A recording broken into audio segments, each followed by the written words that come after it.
Hello everyone, welcome to star education YouTube channel. Star education YouTube ચેનલમાં આપ સૌનું ખૂબ ખૂબ સ્વાગત છે. આજનો જે વિડીયો છે એમાં આપણે ચર્ચા કરીશું 26મી ડિસેમ્બરના કરંટ અફેર.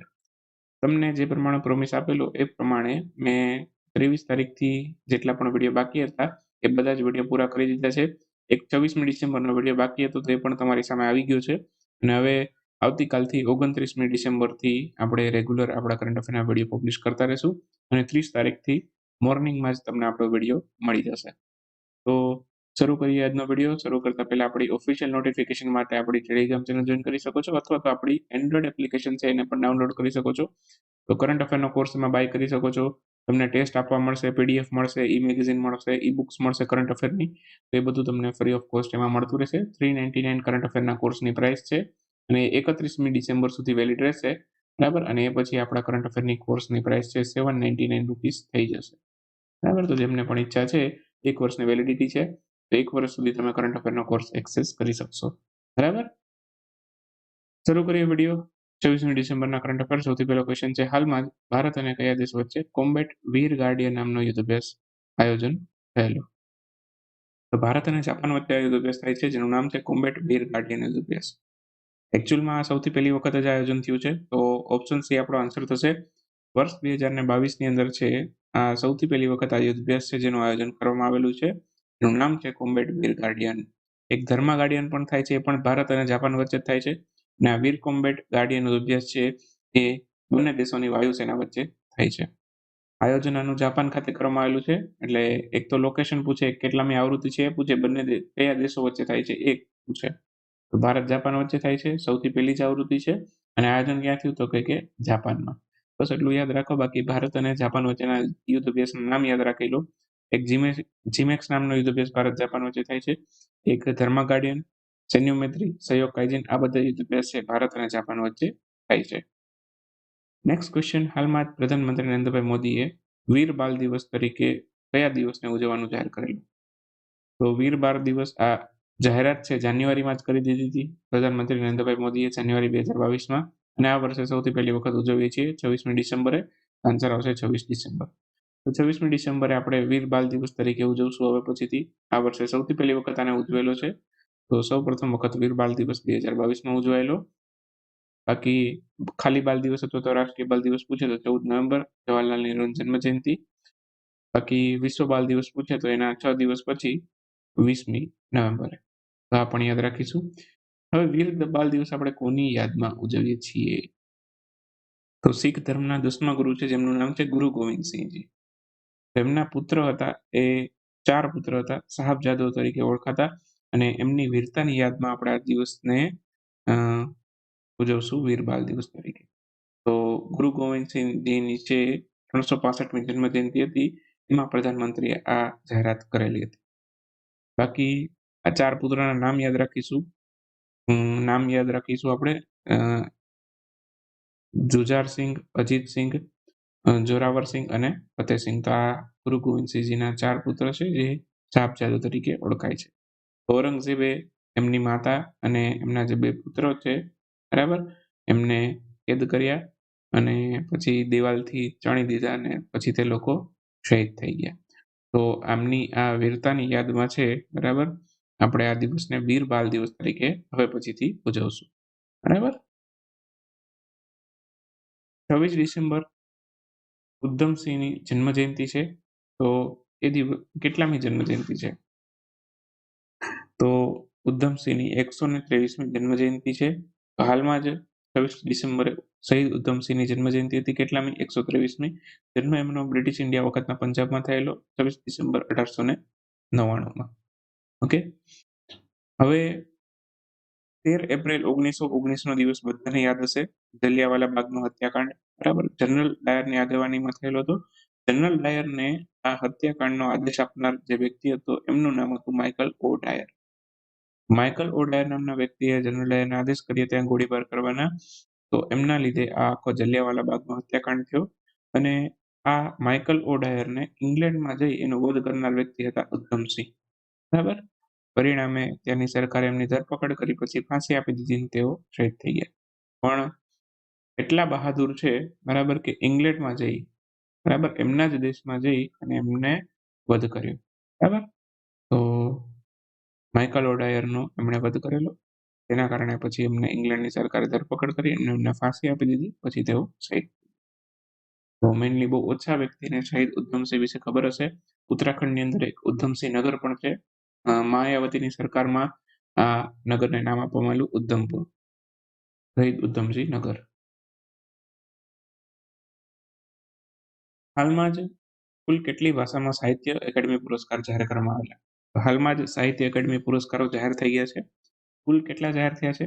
23 સાહિત્ય એકેડમી પુરસ્કાર જાહેર થયા છે. એક તો બંધારણની માન્ય ભાષા કેટલી? 22. આ 22 ભાષાઓ માટે સાહિત્ય અકાદમી પુરસ્કારો આપવામાં આવે છે. અને બાકી એક ભાષા કઈ રહી? રાજસ્થાની. તો 22 બંધારણની માન્ય ભાષા અને એક રાજસ્થાની ભાષા, બધી ભાષાઓ માટે સાહિત્ય એકેડમી પુરસ્કારો આપવામાં આવે છે, બરાબર. તો આવી રીતે કુલ 23 ભાષાઓ માટે સાહિત્ય એકેડમી પુરસ્કારો જાહેર થયા વર્ષ 2022 માટે. 23 યાદ રાખવાના? તો કે ના. કેટલા યાદ રાખીશું? એક તો ગુજરાતી ભાષાનો યાદ રાખીશું, એ કોને મળેલો? ગુલામ મોહમ્મદ શેખને મળેલો, ઘેર જતન માટે આત્મકથા નિબંધ છે. પછી હિન્દી ભાષા માટે મળેલો બદ્રી નારાયણને, અને એમને જે મળેલો એક કવિતા માટે મળેલો છે તુમડી કે શબ્દ માટે, બરાબર. પછી સંસ્કૃત ભાષા માટે મળેલો જનાર્દન પ્રસાદ પાંડેને, દીપ મણિક્યમ નામની કવિતા માટે એમને આ પુરસ્કાર મળે. એક અંગ્રેજી ભાષાનો યાદ રાખીશું, અનુરાધા રોયને મળેલો, all the lives we never lived, આ કૃતિ માટે એમને મળેલો. તો આટલા સાહિત્ય એકેડમી પુરસ્કારો છે, બરાબર. તમે યાદ રાખશો. બાકી જેમને વધારે યાદ રાખવાની ઈચ્છા છે, બરાબર, એ મેગેઝિનની અંદર હું થોડાક એડ કરી દઈશ. ઓકે.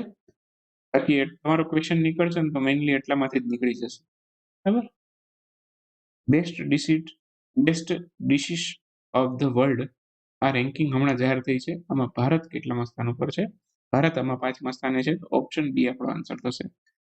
તો વિશ્વની પ્રસિદ્ધ ડીશોની રેન્કિંગ જાહેર કરવામાં આવેલી, બરાબર. અને આપણને ખબર જ છે કે ભારત છે ખાદ્યની અંદર, બરાબર, ફૂડની વેરાયટીની અંદર કેટલી વિવિધતા ધરાવે છે એ આપણને બધાને ખબર છે. એક સિટીમાંથી ખાલી બીજા સિટીમાં જાય ને ત્યાં જ ખાવાની વસ્તુનો ટેસ્ટ બદલાઈ જાય, બરાબર. તો આ ફૂડની ડિશિસ વિશેની એક રેન્કિંગ ટેસ્ટ એટલાસ નામની એક સંસ્થા છે, એણે જાહેર કરી છે. સૌથી પહેલું સ્થાન આમાં મળેલું ઇટલીને, બીજા ક્રમ ઉપર ગ્રીસ છે, ત્રીજા ક્રમ ઉપર સ્પેન છે. ભારતનો ક્રમ આમાં 5મો છે. એટલે વિશ્વના પ્રસિદ્ધ દેશોની અંદર ભારત આવે છે ટોચના 10 દેશોની અંદર. કુલ 94 દેશો હતા, બરાબર. અને એમાં સૌથી અંતિમ 94 નહીં 95 દેશો હતા. તેમાં સૌથી અંતિમ ક્રમ ઉપર આવે છે નોર્વે, બરાબર. તો ખાસ યાદ રાખીશું, નોર્વે છે આમાં અંતિમ સ્થાને.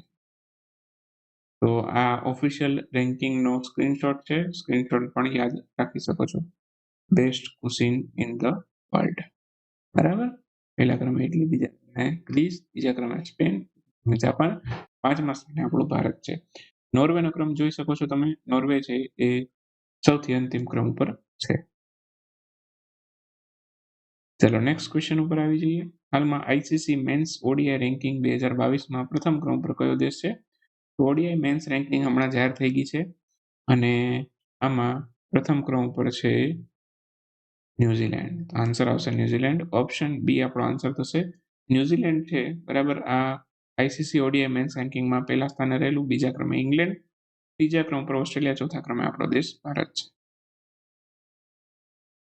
નેક્સ્ટ વાત કરીએ ક્વિક ન્યૂઝની. ક્વિક ન્યૂઝમાં સૌથી પહેલો ક્વેશ્ચન આજના વિડીયોમાં. હાલમાં જ કયા રાજ્યની દુઆરે યોજના છે એને ડિજિટલ ઇન્ડિયા એવોર્ડ મેળવેલો છે? એક સ્કોચ એવોર્ડ પણ આને મળેલો હતો, બરાબર, પશ્ચિમ બંગાળ. આન્સર આવશે. ડિજિટલ ઇન્ડિયા એવોર્ડ પણ પશ્ચિમ બંગાળ મળેલો, સ્કોચ એવોર્ડ પણ પશ્ચિમ બંગાળને હમણાં જ મળ્યો હતો, યાદ છે ને? ભારતમાં સૌ પ્રથમ વર્લ્ડ ટેબલ ટેનિસ સિરીઝનું આયોજન કયા રાજ્યમાં કરવામાં આવશે? ભારતમાં થશે એ તો ખબર છે, કયા રાજ્યમાં થશે એવું પૂછે તો ગોવામાં. હાલમાં અમેરિકાએ કયા દેશને પેટ્રિયોટ મિસાઇલ ડિફેન્સ સિસ્ટમ આપી છે? તો રશિયા યુક્રેન વચ્ચે યુદ્ધ થાય છે, બરાબર. તો રશિયાને તો દેશે નહીં, બરાબર. અમેરિકા કોને આપ્યું? યુક્રેનને. તો પેટ્રિયોટ મિસાઇલ ડિફેન્સ સિસ્ટમ છે, બરાબર, યુક્રેનને આપી છે. હાલમાં સંયુક્ત રાષ્ટ્રે કયા દેશને વિરુદ્ધ હિંસા પર પ્રતિબંધ મૂકવા માટે એક ઠરાવ સંયુક્ત રાષ્ટ્રમાં પસાર કર્યો છે? તો સંયુક્ત રાષ્ટ્રની અંદર છે હિંસા વિરુદ્ધ પ્રતિબંધ મૂકવા માટે એક ઠરાવ પસાર કરવામાં આવેલો છે. તો આ મ્યાનમાર દેશની અંદર હિંસા બહુ જ થાય છે. તો આ મ્યાનમારની અંદર હિંસા પર પ્રતિબંધ મૂકવા માટે એક સંયુક્ત રાષ્ટ્રમાં પ્રસ્તાવ પસાર કરવામાં આવેલો છે. આવશે મ્યાનમાર. વેગાસી નામનું રોકેટ હાલમાં બ્લાસ્ટ થયું એના કારણે ચર્ચામાં હતું. કઈ અંતરિક્ષ એજન્સીનું આ રોકેટ છે? યુરોપિયન સ્પેસ એજન્સીનું રોકેટ છે. વેગાસી, વેગા ઈ આ બધા રોકેટ છે યુરોપિયન સ્પેસ એજન્સીના છે. વેગા નામનું જે રોકેટ છે 2012માં લોન્ચ થયું હતું. વેગાસી હમણાં જ લોન્ચ થયું 2022માં અને બ્લાસ્ટ થઈ ગયું એના કારણે ચર્ચામાં હતું. અને વેગા ઈ નામનું રોકેટ છે બરાબર એ 2026માં લોન્ચ થશે, કામ ચાલુ છે. હાલમાં જ કોલ 2022 એનાલિસિસ એન્ડ ફોરકાસ્ટ 2025 નામથી એક રિપોર્ટ છે કોના દ્વારા જાહેર કરવામાં આવેલો છે? તો આંતરરાષ્ટ્રીય ઉર્જા એજન્સીએ જાહેર કરેલો છે, ઇન્ટરનેશનલ એનર્જી એજન્સી. તો એમણે આ રિપોર્ટ બહાર પાડેલો છે અને આ રિપોર્ટમાં એવું કીધું કે ભારતનું વર્ષ 2025 સુધીમાં કોલસાનું ઉત્પાદન છે 1 બિલિયન ટન સુધી પહોંચશે. તમે જોયું હશે કે સંયુક્ત રાષ્ટ્ર છે બરાબર એણે જે કાર્બન ન્યુટ્રલિટીનો લક્ષ્યાંક છે બરાબર એ 2050નો રાખ્યો છે.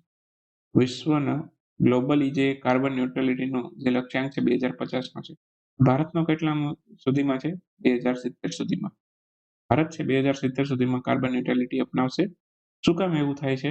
કેમ કે આપણી પાસે અત્યારે જોવા જઈએ તો હજી તો કોલસાનું માંગ વધતી જાય છે. 2007થી લઈ અને 2022 સુધીમાં અત્યારે જોવા જઈએ તો કોલસાની માંગ છે અત્યારે બમણી થઈ ચૂકી છે. અને હજી તો એવું કહે છે કે 2025 સુધીમાં કોલસાનું ઉત્પાદન છે 1 બિલિયન ટન સુધી પહોંચશે. આ રિપોર્ટ એવું કહે છે. બરાબર? તો હજી આપણે કોલસામાંથી શિફ્ટ થઈએ બીજી ટેકનોલોજીમાં એવા ચાન્સીસ બહુ ઓછા છે ભારતની અંદર. બરાબર? કેમ કે આપણે ઇલેક્ટ્રિસિટીનું ઉત્પાદન જ જોઈએ તો થર્મલ એનર્જી ઉપર આપણે ખૂબ જ વધારે નિર્ભર છીએ. તો એટલા કારણે છે અત્યારે હજી આપણે કાર્બન ન્યુટ્રલિટીથી ઘણા દૂર છીએ. 2070માં આપણે બનાવીશું. પ્રધાનમંત્રી નરેન્દ્ર મોદીએ આ એનાઉન્સમેન્ટ કરેલી હતી. ચલો નેક્સ્ટ. હાલમાં જ એન્ટી મેરીટાઈમ પાયરેસી બિલ 2022 પસાર થઈ ગયું બરાબર અને આના અંતર્ગત છે પાયરેસી કરનાર અથવા તો એમાં મદદ કરનારને કેટલા વર્ષની કેદની જોગવાઈ કરેલી છે? તો 14 વર્ષની કેદની જોગવાઈ કરેલી છે. આન્સર આવશે 14 વર્ષ. હાલમાં ભારતના કયા મંત્રાલય દ્વારા સમર્થ યોજના શરૂ કરવામાં આવી છે? કાપડ મંત્રાલયે યોજના શરૂ કરી છે જેનું નામ છે સમર્થ યોજના. કયું મંત્રાલય ચલાવે? તો કે કાપડ મંત્રાલય. ચલો નેક્સ્ટ ક્વેશ્ચન છે નાક દ્વારા ગ્રેડ મેળવનારી ભારતની એકમાત્ર યુનિવર્સિટી છે એનું નામ શું છે? એ ગ્રેડ મેળવનારી સૌથી માત્ર એક જ યુનિવર્સિટી છે જેણે એ ગ્રેડ મેળવ્યો છે એનું નામ છે ગુરુ નાનક દેવ યુનિવર્સિટી. હાલમાં ભારતીય ગીત જેને બેસ્ટ ઓરિજિનલ સોંગની અંદર ઓસ્કરની અંદર શોર્ટલિસ્ટ કરવામાં આવ્યું છે આ ગીતનું નામ શું છે? તો નાટુ નાટુ RRR મૂવીનું ગીત છે એને ઓસ્કરની અંદર નામાંકિત કરવામાં આવ્યું છે તો આન્સર આવશે નાટુ નાટુ. હાલમાં જ સૌપ્રથમ અંતરિક્ષ માનવ મિશનને 2024ના ચોથા ત્રિમાસિક ગાળામાં લોન્ચ કરવામાં આવશે. આ મિશનનું નામ જણાવો. આ મિશનનું નામ છે ગગનયાન. આન્સર આવશે ગગનયાન. ઇસરોના અધ્યક્ષ કોણ છે અત્યારે? એસ સોમનાથ. પેલા કે શિવાન હતા, હવે એનું સ્થાન લીધું એસ સોમનાથે. અને DRDOના કોણ છે અત્યારે? DRDOના છે અત્યારે સમીર વી કામત. એમને પણ યાદ રાખીશું. વિશ્વ વ્યાપાર સંગઠન એમની મંત્રી સ્તરીય બેઠકનું આયોજન કયા દેશમાં થશે? તો એની મંત્રી સ્તરીય બેઠકનું આયોજન થશે યુએઈમાં. આવશે યુએઈ. અને રાષ્ટ્રીય યુવા મહોત્સવ એનું આયોજન ભારતના કયા રાજ્યમાં કરવામાં આવશે? તો કર્ણાટક રાજ્યમાં આનું આયોજન થશે રાષ્ટ્રીય યુવા મહોત્સવનું. અને શહેરો પૂછે તો હુબલી અને ધારવાડ. ટ્વિન સિટી પણ કહેવાય છે હુબલી અને ધારવાડ. બરાબર. તો આ સાથે અહીંયા 26 ડિસેમ્બરનો વિડીયો સમાપ્ત કરીએ. મળીએ હવે 29મી ડિસેમ્બરના વિડીયોમાં. ત્યાં સુધી રજા લઈ લો. આવજો. Bye bye. Good night. શુભરાત્રી. Thank you for watching star.